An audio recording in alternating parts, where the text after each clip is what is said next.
Me han pedido hablar hoy día de el 20 de octubre Bolivia puede volver a decir no. Y para explicar esa posibilidad, quiero hablarles de algo que denomino la trampa perfecta. La trampa perfecta no es otra cosa que el escenario al que está siendo conducido el pueblo boliviano para la elección del 20 de octubre. Y es una trampa que tiene 4 elementos que voy a explicar. El primero, el concepto de dictadura electoralista. El segundo, el valor y el principio de Bolivia dijo no. El tercero, el concepto de lo que son candidatos funcionales. Y en cuarto lugar, las alternativas que hay en este escenario. ¿Qué es una dictadura electoralista? Una dictadura es la concentración del poder en un individuo o en un grupo de individuos que violan los derechos fundamentales y los derechos humanos para permanecer indefinidamente detentando el poder. Y esa dictadura es electoralista cuando se utiliza la elección como mecanismo para legalizar o legitimar lo que en verdad es el hecho de detentar ilegal e indefinidamente el poder. Las dictaduras electoralistas son el elemento del castrochavismo, porque han convertido en dictadura electoralista inclusive a la propia Cuba, donde hace pocas semanas le han hecho creer al mundo que con votación han reformado su constitución en Cuba, con un partido único que es una dictadura desde hace 60 años. Dictadura electoralista es Venezuela, es Nicaragua y es Bolivia, porque es un sistema en el que los ciudadanos votan pero no eligen. El 20 de octubre los bolivianos vamos a ir a votar, pero no vamos a elegir, porque la decisión está tomada. Evo Morales se va a reelegir y va a ganar con el voto necesario para tener 2/3 en el Senado, en diputados y para ganar en primera vuelta. Los ciudadanos votan, pero no eligen. Dictadura electoralista, pantalla, fachada, careta de simulación democrática para consolidar legalidad y hacer legitimidad. Segundo concepto, Bolivia dijo no. Para hablar de Bolivia dijo no hay que recordar un poco la historia de lo que es la pérdida de la democracia en Bolivia. Se produce el derrocamiento del presidente Sánchez Lozada el 17 de octubre del 2003. Y al día siguiente, en el Alto de La Paz, el presidente que había asumido, Carlos Mesa, junto con Evo Morales y otros dirigentes, Felipe Quispe, a nombre de quienes habían derrocado al gobierno, firman la denominada Agenda de Octubre. Agenda de Octubre que establece, entre otros, la necesidad y la obligación de ir a Asamblea Constituyente, de nacionalizar el gas y de perseguir a los miembros del gobierno derrocado. La Asamblea Constituyente no estaba permitida por la Constitución de la República de Bolivia, que solo autorizaba reformas parciales, estando expresamente prohibida la reforma total de la Constitución.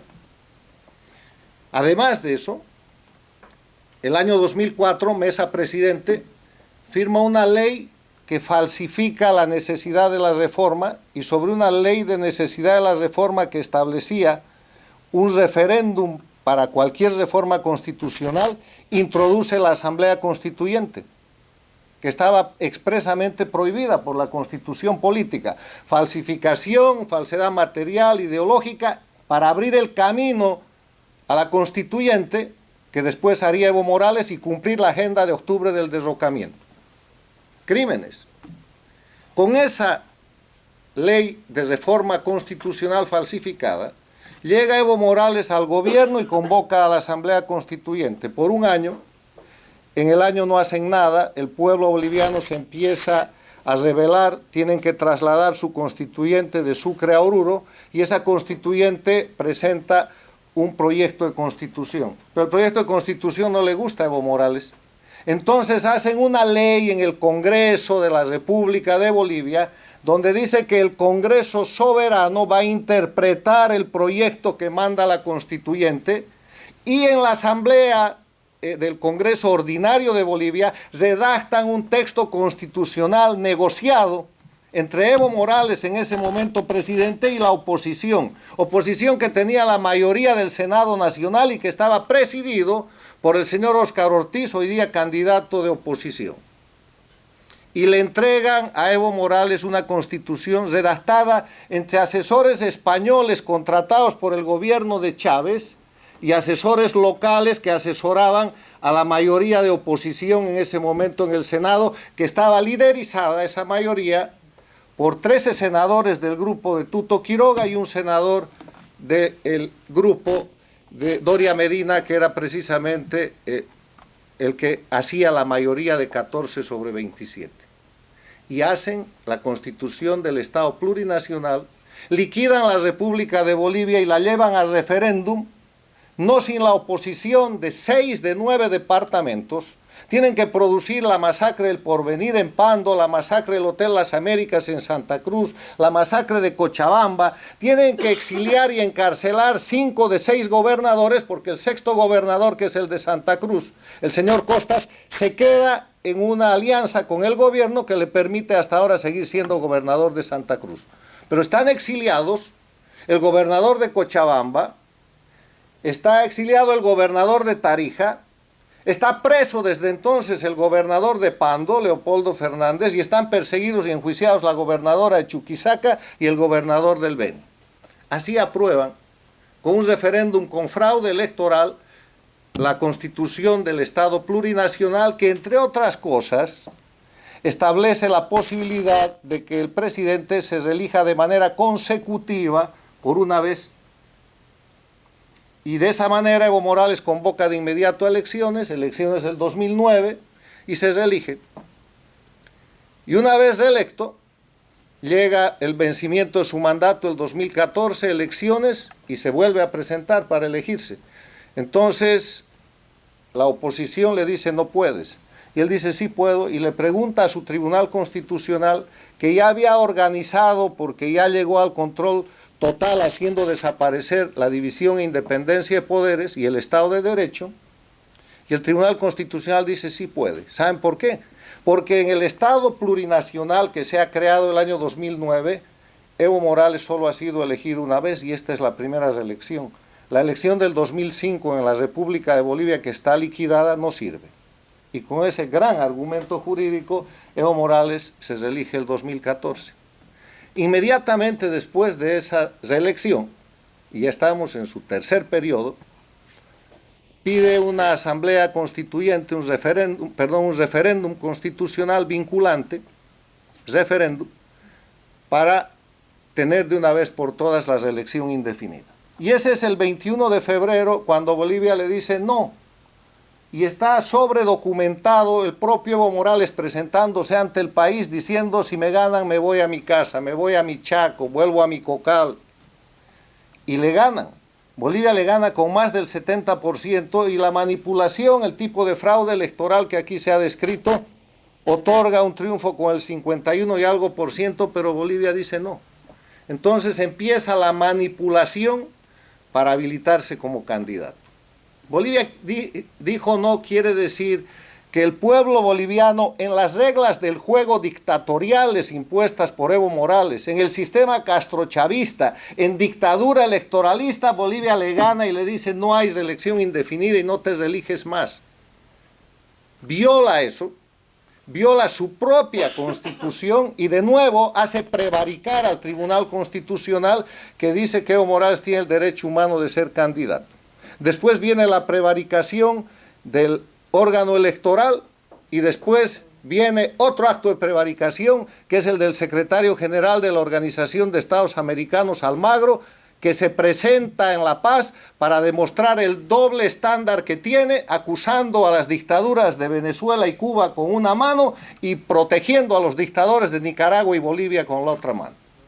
Asunto aparte, al que deberá responder, y todavía las preguntas están pendientes, el secretario general Almagro, que no pudo ni con esa maniobra consolidar su reelección en la Asamblea General de Medellín en Colombia. Pero seguimos. Bolivia dijo no, que es el segundo concepto que estamos tratando. Quiere decir que si algo de democracia quisiera alegar el dictador Morales, debería respetar esto, y no lo hace. Tercer concepto, candidatos funcionales, que ha sido calificado como un concepto generoso porque hay autores y expertos que prefieren decir que son cómplices, que es la oposición criminal y que es la gente enchufada con el régimen. Yo los llamo candidatos funcionales, candidatos de mentira que tienen la función, y de ahí viene, de habilitar, legalizar y legitimar al dictador para simular esta dictadura electoralista. Para mostrar con un ejemplo lo que son los candidatos funcionales, voy a utilizar el ejemplo de Carlos Mesa. Carlos Mesa, que ya describí que el año 2003 participó del derrocamiento del presidente Sánchez de Lozada, al día siguiente firmó la Agenda de Octubre, el año 2004 firmó la ley que falsifica la necesidad de asamblea constituyente. Para el año 2018 se había convertido en vocero de la causa marítima, vocero de Evo Morales en la gran maniobra de recuperar el mar con una demanda en La Haya, que hicieron de eso un tema nacional y que estaba preparado para que, yéndole bien, llegue a septiembre u octubre del 2018, Evo le devuelva el mar a Bolivia o algo que se parezca y pueda ir a la reelección aclamado por todo el país. Pero como eso falla, y La Haya hace que, dictando un fallo que ha resultado ser histórico, Bolivia pierda por segunda vez el mar porque esa es una demanda fraudulenta, mal hecha y mal manejada y políticamente operada en similitud con la dictadura militar argentina que decidió ocupar las Malvinas. Estos decidieron utilizar el tema del mar para tratar de recuperar imagen. Pierden la demanda del mar y Mesa, el vocero, se presenta ante el país diciendo que se había perdido el mar, pero que ahora venía el proceso electoral y que él iba a ser candidato. ¿Cuál es el papel que Mesa cumple en ese momento y con ese anuncio? Frente a un país entero que sostenía el Bolivia, dijo no, Evo no puede ser candidato. Mesa tiene la función estratégica de reemplazar el Evo, no puede ser candidato, por Mesa le puede ganar. Y lo acompañan las encuestas con un alto perfil de favorabilidad a Mesa a partir de octubre del 2018 y empieza en ese avance como candidato. Pero antes de eso había sucedido un hecho curioso. Mesa estaba enjuiciado por corrupción y no podía ser candidato. Y milagro, Evo Morales le firma una amnistía. Es el único candidato con amnistía habilitado para poder ser candidato cuando hay exiliados, hay presos políticos, hay perseguidos políticos que no pueden ser candidatos, ni siquiera diputados, porque no les han dado amnistía, y peor, porque los enjuician con demandas infames de persecución política y manipulación judicial de la represión política. Mesa, vocero, Mesa cambiando el no es no, Evo no puede ser candidato, por Mesa le puede ganar, gozando de una amnistía, y va en campaña y se produce la primaria en Bolivia en el mes de enero. La primaria boliviana ha sido descrita por la BBC de Londres realmente como es. Una elección en la que nadie compite con nadie, pero todos ganan. Porque cada candidato se presentaba en su partido, no tenía candidato de oposición, y después de un show en domingo donde intervino la OEA como observador, y aunque ahora no han hecho hasta ahora informe bendiciendo esa actuación, todos salían candidatos habilitados. Evo, Mesa, Ortiz, 8 candidatos de oposición que son los 8 candidatos funcionales. Después vendría la renuncia del candidato de la Democracia Cristiana y la extraordinaria habilitación de la renuncia de Jaime Paz Zamora por un ciudadano de apellido Chi, que ahora resulta ser un candidato exitoso que está subiendo en la favorabilidad del voto. Estoy describiendo lo que son los candidatos funcionales. Y en ese rol de los candidatos funcionales se desata la campaña.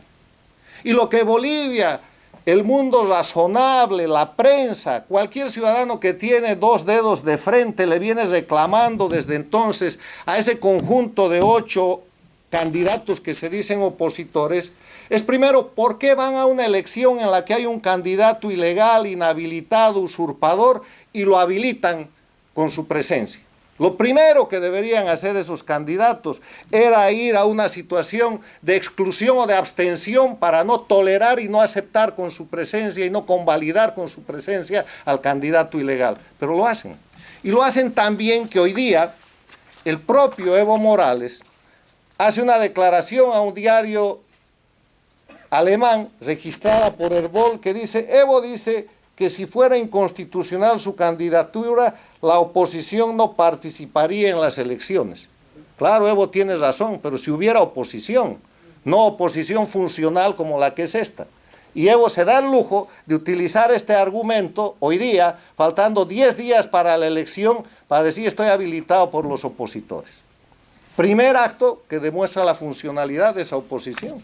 Hasta Evo lo dice. Segundo elemento.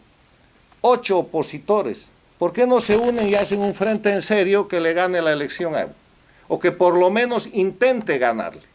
No se unen, todo lo contrario, se pelean y se confrontan entre ellos. Y ahí viene el tercer elemento que prueba la funcionalidad de los 8 candidatos funcionales. La campaña más importante es la campaña del señor Ortiz contra Mesa, de Mesa contra Ortiz, del Chin o del Chun contra los dos, y la pelea entre ellos. No hay una campaña, y los emplazo a los 8 candidatos funcionales de Bolivia a que me digan y le digan al pueblo boliviano por qué no han hecho campaña contra Evo Morales preguntándole, por ejemplo, por la situación económica del país y la deuda externa. ¿Por qué ha convertido Evo Morales a Bolivia en un narcoestado? ¿Por qué hay huelga de médicos ahora mismo, una huelga de hambre de hace casi 2 semanas y nadie la atiende y los candidatos de oposición o que se dicen de oposición ni la mencionan? ¿Por qué no se habla de la deuda externa? ¿Por qué no se toca la corrupción de Evo Morales? Los actos de corrupción de su entorno. ¿Por qué no se tiene información de temas efectivos de campaña que interesan al pueblo boliviano? ¿Por qué no se habla de la crisis económica que viene, de la retención que hace el gobierno boliviano controlando el Banco Central para que el tipo de cambio en Bolivia hoy día sea un tipo de cambio simulado y absolutamente artificial? ¿Por qué se siguen manteniendo las subvenciones de la gasolina? ¿Por qué se ha mentido cuando se ha dicho que se ha nacionalizado el gas y el petróleo cuando eso es en verdad mentira? ¿Qué ha pasado con las reservas de gas en Bolivia, que era una potencia gasífera el año 2003 y hoy día no tiene gas y no tiene reservas para poder seguir vendiendo? Esos son temas de campaña cuando uno le quiere ganar la elección a un candidato oficialista ilegal, pero nada de eso se ha tocado. No hay campaña contra Evo Morales. Entonces, ¿cómo pueden sostener que son opositores? Y encima de eso, y con esto termino la parte de los candidatos funcionales, están llevando al país a decir, hay que votar por el voto útil. Han acuñado el concepto de voto útil, que es el que reemplaza al que Mesa le puede ganar. Y el voto útil es votar por el que va segundo. Están pidiendo el voto por Mesa. Cuando sabe Mesa que todo está preparado para que Evo Morales gane la elección con un gran fraude electoral, con más del 50 o cerca del 60% para tener 2/3 en las 2 cámaras y en primera vuelta. Y están engañando al país con el concepto del voto útil. ¿Saben por qué? Porque hace semanas apareció la alternativa de un grupo de ciudadanos bolivianos, dirigentes cívicos y líderes cívicos que están reemplazando el fracaso del liderazgo político y de los partidos políticos en Bolivia, pidiendo el voto nulo. Y cuando se dieron cuenta que la posibilidad de voto nulo iba creciendo y que esta posibilidad puede desarmar el tablero de fraude que han montado, la trampa perfecta que yo denomino, entonces decidieron que las encuestas acerquen a Mesa de nuevo con Evo Morales a una distancia de menos del 10% para recrear el concepto de que Mesa le puede ganar, y ahora que eso se va volviendo a la posición que Evo necesita, están hablando del voto útil para tratar de que la gente vote, porque votar el 20 de octubre es legitimar al dictador, es legitimar la trampa perfecta, es participar de la dictadura electoralista, es negar el mandato de Bolivia, dijo no, del 21 de febrero de 2016. Ese es el escenario que se vive en Bolivia, y ante eso hay solo 2 alternativas. La alternativa de estar en la trampa, con mayores o mejores argumentos, decir aquí hay que votar no por el dictador, pero sí por el voto útil, pero al votar por cualquiera de los 8 opositores, lo que en verdad se está haciendo es ayudar al dictador a legitimarse. ¿Qué es lo que necesita Evo Morales, que controla todo el ordenamiento jurídico de Bolivia, que es un ordenamiento infame, que no respeta el Estado de Derecho, ni la división e independencia de poderes, ni los derechos humanos? Necesita legitimidad para en enero poder invitar a los miembros de la comunidad internacional y decir aquí hay un presidente que ha ganado una elección. Y ya lo está diciendo. Hay 8 opositores que están legitimando su elección, porque si no fuera constitucional su candidatura, no estarían pues ahí los 8 opositores, pero están. Todavía hay tiempo para que los 8 opositores, respondiéndole a Evo Morales, se retiren y lo dejen solo. Es una alternativa. Y la otra alternativa es la abstención o el voto nulo para patearle el tablero a esta organización criminal entre dictadura y opositores funcionales que se ha organizado en Bolivia. El pueblo siempre tiene la razón, el pueblo lo único que tiene que tener son los elementos para pensar, y esta noche lo que yo le he querido dar al pueblo de Bolivia y a la comunidad internacional es el relato, probado, comprobado, con hechos, la descripción de la realidad objetiva, de que Bolivia es una dictadura electoralista que ha preparado una trampa perfecta para reelegir a un candidato usurpador que está inhabilitado, con la complacencia y participación de 8 candidatos funcionales que le están haciendo el juego para que se reelija en primera vuelta. Para que en enero del próximo año, en vez de tener un usurpador del poder como es hoy día Maduro, después de la abstención del año pasado, en mayo del 2018 que hizo Venezuela, tenga Bolivia un presidente con rasgos y con vestimenta de legitimidad. Si se produce el retiro de los candidatos en respuesta a Evo Morales, no por pedido mío, o el voto nulo o la abstención que desequilibre la trampa que se ha planteado, entonces en enero del próximo año no habrá posibilidad de que el dictador boliviano reclame legitimidad. Muchas gracias.